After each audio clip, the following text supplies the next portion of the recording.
Clinical findings हमने जब हेप ए पढ़ा था तो यहाँ पे एक बड़ी काम की बात थी कि जितने भी एक्यूट हेपेटाइटिस होते हैं उन सब की क्लिनिकल मैनिफेस्टेशंस मोर और लेस सेम होती हैं इर्रिस्पेक्टिव ऑफ द फैक्ट कि कौन सा टाइप ऑफ हेपेटाइटिस वायरस ने इन्फेक्शन कॉज की थी।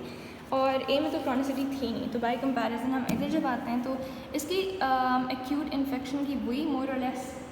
प्रेजेंटेशन होगी सिमिलर टू दैट ऑफ हेप ए, लेकिन हेप बी की acute infection is more severe और मोर लाइफ थ्रेटनिंग। क्रॉनिसिटी उसमें नहीं थी, इसमें परसिस्ट करती है, जैसे कि हम यहाँ पे काफ़ी दफ़ा डिस्कस कर चुके हैं कि क्रॉनिक कैरियर्स BCD होते हैं, यानी हेप बी, हेप सी और हेप डी की इन्फेक्शंस में होते हैं। एक और डिफरेंस जो हेप ए था उसमें वी हैड काफ़ी short incubation period 3 to 4 weeks, यानी एक मंथ। इसमें मैक्सिमम 3 मंथ्स तक आपका 10 to 12 वीक्स तक इंक्यूबेशन पीरियड जाता है। इसमें जो क्रॉनिक कैरियर्स होते हैं वो ज़्यादातर एसिम्प्टोमेटिक होते हैं, लेकिन अगर उनमें थोड़े बहुत लाइक क्रॉनिक एक्टिव हो, यानी थोड़ा अगर क्रॉनिक हो बट सिम्प्टोमेटिक हो, तो वो सिरोसिस और डेथ कॉज कर सकता है। अगर हम जनरली एक्स्ट्रा हेपाटिक फाइंडिंग्स की बात करें जो कि एक हेप बी इन्फेक्शन में मिलेंगी, तो एक्यूट इन्फेक्शन में आपको फीवर, रैश, आर्थराल्जियास मिलेंगे, और क्रॉनिक में आपको न्यूरोपैथीज, ग्लोमेरुलोनेफ्राइटिस और polyarthritis nodosa. So I just remember this as के ये ऊपर वाली जो थी वो I remember it as inflammation से ये तीनों लिंक हैं कि रैश हो रही है और फीवर हो रहा है और पेन्स हो रहे हैं, और लोअर वाले इज़ मोर सिस्टमिक क्योंकि क्रॉनिसिटी चाहिए होती है ना for systems to get involve, जिसमें जिस तरह ग्लोमेरुलोनेफ्राइटिस एक्सेट्रा।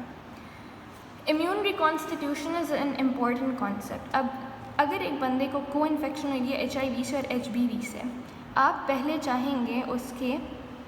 HBV को ट्रीट करना before you treat the HIV, because if you treat the HIV पहले व्हाट विल हैपन इज़ कि आपकी जो अब एक पूल रिस्टोर हो गया है साइटोटॉक्सिक टी सेल्स का, क्योंकि अगेन रिमेंबर हमने बात की थी कि the main pathogenesis is cytotoxic T cell mediated. तो जब HIV को ट्रीट करते हुए आपका ये आपके कॉम्पिटेंट टी सेल्स आ जाएंगे, तो अब वो इन्फेक्टेड हेपाटोसाइट्स को अटैक करना शुरू कर देंगे, क्योंकि अभी आपने HBV को तो ट्रीट ही नहीं किया और आपने इम्यूनिटी को रिस्टोर कर दिया, तो वो रिस्टोर्ड इम्यूनिटी आपके इन्फेक्टेड हेपेटाइटिसाइट्स को इन्फेक्ट करेंगे, जिससे फिर मसला होगा। देयरफॉर इन इम्यून रिकॉन्स्टिट्यूशन ये कॉन्सेप्ट है जिसमें आपकी टी सेल्स हेपाटोसाइट्स को इन्फेक्ट करें, and therefore what you need to do is you have to treat HBV before treating HIV। Okay, lab diagnosis is interesting यहाँ पे। इसके लिए let's just focus on the 3 facts कि हमारे पास एक 3 total antigens थे यहाँ पे। रिमेंबर, एक सरफेस एंटीजन था, एक E एंटीजन था और एक C एंटीजन था, जिसकी यहाँ पे डिटेल है। वो सिर्फ यहाँ पे ये बात करेगा कि कौन सा एंटीजन इन्फेक्शन की कौन सी स्टेज में शो हो रहा है, कब डिक्लाइन कर रहा है और उसकी रिस्पेक्टिव एंटीबॉडी क्या कर रही है। What you need to know इस स्लाइड में थोड़ा अच्छा लिखा हुआ था, समराइज था। जो सरफेस एंटीजन होता है वो आपके इंक्यूबेशन पीरियड में अपीयर हो जाता है प्रोड्रोम स्टेट, विच मीन्स कि जब सिम्टम्स आने शुरू होते हैं, और एक्यूट स्टेट में उसकी पीक होती है ये सरफेस एंटीजन की, ठीक है, and then it goes down क्योंकि उसकी एंटीबॉडी आके उसको न्यूट्रल करना शुरू कर देती है, एंड द एंटीबॉडी इज़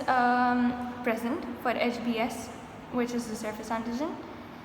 अब एंटीबॉडी एक्यूट स्टेट में भी होती है उसकी, और क्रॉनिक स्टेट में भी परसिस्ट कर रही होती है ये जो सरफेस एंटीजन की एंटीबॉडी है, बट यहाँ पे एक डिटेल लिखी हुई थी कि क्योंकि it is being made in the individuals but it is not detectable in the serological tests, क्योंकि वो एंटीजन के साथ बाइंड हुई है और हमें फ्री एंटीबॉडी नहीं मिलती सीरम के अंदर, क्योंकि it's busy neutralising the antigen. Therefore serological testing में आपको इस स्टेज में और यहाँ पे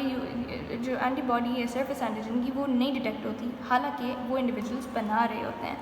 और यही एक गैप आता है इस तरह का आपकी कन्वेलेसेंट स्टेज में, विच मीन्स जो रेजोल्यूशन होती है जहाँ पे रिकवरी होना शुरू हो रही होती है। तो यहाँ पे एक गैप आता है जहाँ पे सरफेस एंटीजन डिक्लाइन कर चुका होता है, क्योंकि इस एरिया में जो एंटीबॉडीज़ बन रही थी वो उसे न्यूट्रल कर रही हैं, और इस वाले दरमियान में जहाँ पे एंटीबॉडीज़ का कोई ख़ास डिटेक्टेबल अमाउंट नहीं है, दिस विंडो पीरियड में आपका ये मैम ने स्लाइड में इसको काफ़ी इंपॉर्टेंट लिखा हुआ है, this is called the window period. और इसमें फिर आप किस तरह डिटेक्ट करते हैं कि इन्फेक्शन, क्योंकि टेक्निकली तो इन्फेक्शन हुई हुई है बंदे को, बट अगर आप ना एंटीजन को डिटेक्ट कर पा रहे हैं ना एंटीबॉडी को, तो हाउ विल यू प्रूव इस टाइम पीरियड में कि बंदा इन्फेक्शन से गो थ्रू कर रहा है। That is because you will be able to detect the antibody for the core antigen, antibody for the core antigen इस टाइम पे प्रेजेंट होती है, इनफैक्ट ये एक्यूट इन्फेक्शन के टाइम पे भी होती है और लाइक ये क्रॉनिक स्टेट में भी होती है, ये थ्रू आउट रहती है, जो कि इस ग्राफ से भी पता लग रहा है, लाइक ये थ्रू आउट रह रही है, आपके प्रोड्रोम स्टेट में भी रह रही है, स्टेज में सॉरी कॉन्वलेसेंस में भी रह रही है, एंड लाइफ लॉन्ग आपको सरफेस और ये एंटीबॉडीज़ इनकी जो IgG वर्जन्स होते हैं वो परसिस्ट करते हैं। वेराज जो कोर एंटीजन की जो IgM यानी एक्यूट स्टेट वाली एंटीबॉडी है वो सिर्फ फिर 6 मंथ्स तक रहेगी, क्योंकि वी नो कि IgMs हमेशा एक्यूट इन्फेक्शन के लिए होती हैं और IgGs लॉन्ग फिर वो परसिस्ट करती हैं, लाइफ लॉन्ग इम्यूनिटी देती हैं। लास्टली जो E एंटीजन है उसकी भी प्रेजेंस होती है हमारे पास during the acute state, during the prodrome state और द क्रॉनिक स्टेट भी, और हमने ये बात की थी कि क्रॉनिसिटी में अगर E एंटीजन रहेगा तो वो ट्रांसमिट कर देगा, ज़्यादा लाइकली होगा करना, और अगर वो कम होगा तो लाइकली कम होगा। It does not remove the possibility at all completely, यानी ट्रांसमिशन तब भी हो सकती है बट कम हो जाती है। और जनरली स्पीकिंग के वायरल लोड होता क्या है, viral load is the amount of viral DNA serum में हम डिटेक्ट कर सकते हैं एलिसा वगैरह के थ्रू। ओके जी, ट्रीटमेंट में देर सारी दवाइयाँ, I did not read this again फजूल। प्रिवेंशन में देर इज़ एक तो आप वैक्सीन दे रहे हैं और एक आप पैसिव इम्यूनाइजेशन कर रहे हैं। पैसिव इम्यूनाइजेशन आप एंटीबॉडी तैयार करके दे रहे हैं, और ये इस चार्ट का ये वाला पार्ट है जहाँ पे हमने कहा था इम्यून ग्लोबुलिन्स यूज़फुल है या नहीं, तो हम इम्यून ग्लोबुलिन्स दे देते हैं और वैक्सीन इटसेल्फ भी अवेलेबल है। जो वैक्सीन है उसमें हम बेसिकली सरफेस एंटीजन का प्योरीफाइड वर्जन देते हैं, जिसके रिस्पॉन्स में हमारी बॉडी